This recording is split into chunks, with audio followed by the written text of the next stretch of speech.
El sonido del silencio, el que no quiero escuchar, es aquella noche fría la que quiero evitar.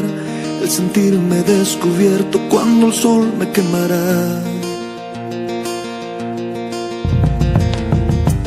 ¿Para qué seguir riendo cuando siento que no estás?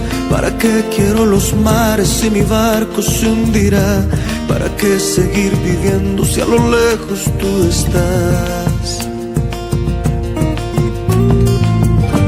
Que las fuerzas se me agotan y el día está por comenzar. Fue otro día en silencio el que acaba de pasar. Pasa y pasan los minutos en mi oscura soledad.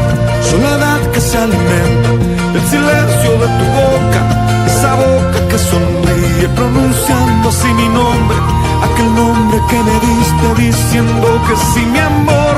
Es mi amor que en ti espera y que siempre esperará. Es tu amor que me condena a esta eterna libertad.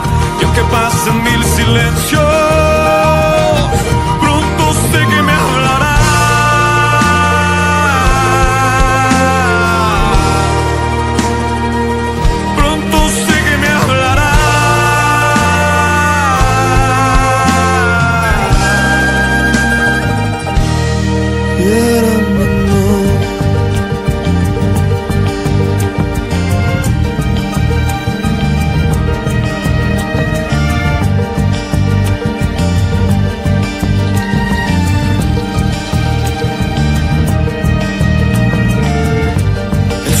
Del silencio donde sé que escucharás el susurro de mi canto y el grito de mi llamar, el llamado de mi alma pidiendo tu libertad.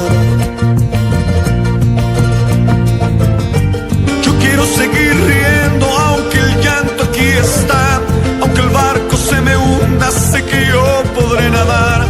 La corriente de este río a tu amor me llevará.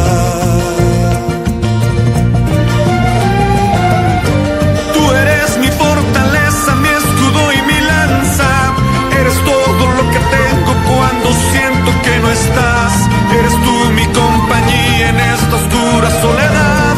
Soledad que se alimenta del silencio de tu boca, esa boca que sonríe pronunciando así mi nombre, aquel nombre que me diste diciendo que sí, mi amor.